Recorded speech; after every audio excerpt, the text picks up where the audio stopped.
Ladies and gentlemen, welcome to the Rogers Kakasungura YouTube channel. A big thank you to each and every one of you. We are increasing in terms of subscriber count, and that is amazing. We are at 118. Our vision is to clock 200. We move to 300, up to 1 million, and that is what we are hoping for. Some of you have been asking me, Kaka, we can't see your face. I'm here. I'm not in exile, and nobody has threatened me so far. So I'm here. I have missed you. I hope you're fine. But I read your comments, and sometimes I take in seriously your advice. Today, Gachagwa's case is going back to the bench again, but I foresee some delay because the lawyers representing Rigathi Gachagua have started playing hide and seek, and maybe they know what they are doing, because as much as we have the courts, also there's what we call mangi business. The United States of America, we see it as a developed country and a country with democracy. Tunaiona hivyo kutoka Kenya kwamba US is a country that has grown over the years. Its independence is over 200 years, if I'm not wrong. So kama Waafrika, tunaona Amerika kama imeendelea sana katika masuala ya kidemokrasia. But sometimes I speak to my fans in the US. As much as the United States imepiga hatua katika mambo ya demokrasia, but it has not achieved democracy 100%. Bado, there are some discriminations we share. Zile zinafanyika in Africa na zile zinafanyika in the US. We all know, and this is not a secret anymore, that the United States, in one way or another, was involved in having Ruto the president. It is in the media. We have spoken about this previously, and it's not something that is in secret. The United States of America contributed in forcing William Ruto into power against the will of Kenyans. I'm very sure when the United States was pushing William Ruto, it knew very well the kind of person they're dealing with. Or maybe akavalia ngozi ya kondoo. So the same United States that saw William Ruto take power by force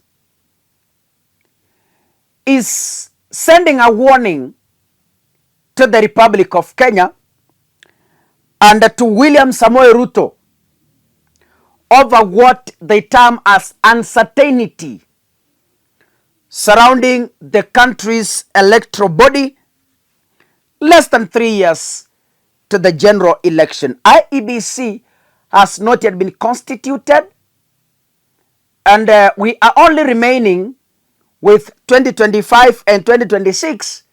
We go into the general election. Actually, it's 3 years. Actually, it's 2 years. Ukitoa campaigns. The US Embassy made a statement,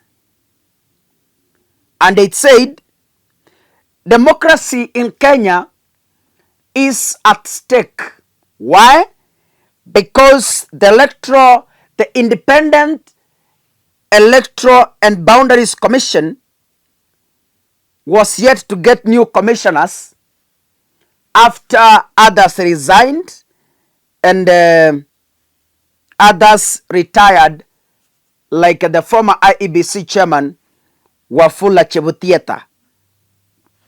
I want to read that statement from the US, and it's very important to us And this statement is through the US Ambassador Meg Whitman, and this is what they are saying.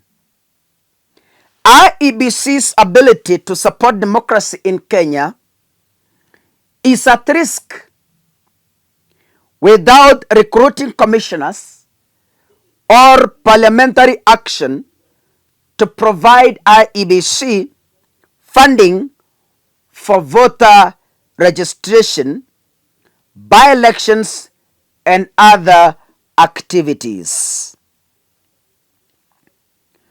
Ladies and gentlemen,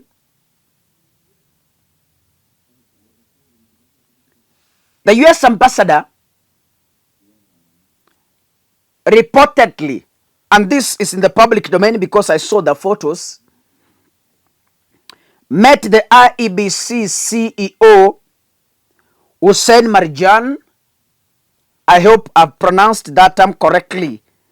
Hussein Marjan at the anniversary towers to discuss areas of mutual collaboration. Let me say this. A normal Kenyan thinks that Kenya is not anymore under colonialists. I want to confirm to you, and this is so evident. Kenya, we are under modern colonialism. We have been colonized digitally. It is no longer the old tradition of colonialism. The new colonialists, these terms are confusing me. The new colonialists, in fact, and the new way of colonizing us, it is more dangerous than even the traditional way of colonizing Africans. This one is so dangerous.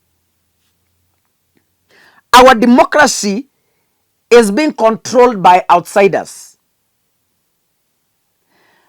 Our economy is being controlled by the outsiders.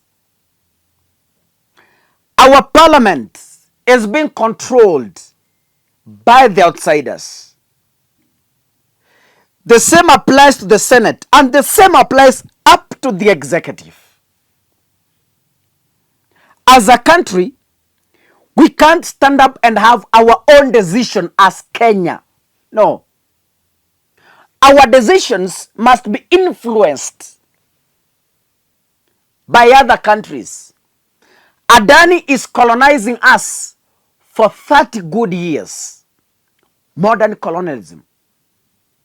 It is colonizing us through taking over our airports and our electricity so that we can depend on them, because they will be the manufacturers, they will be the funders, and they will be the controllers.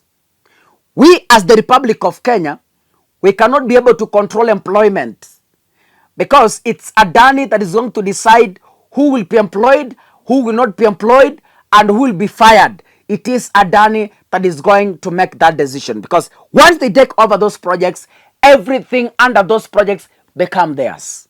That is how Kenya, we have been colonized. So, the US has no audacity to lecture us on matters democracy. God bless you. See you in the next video. Asanteni sana.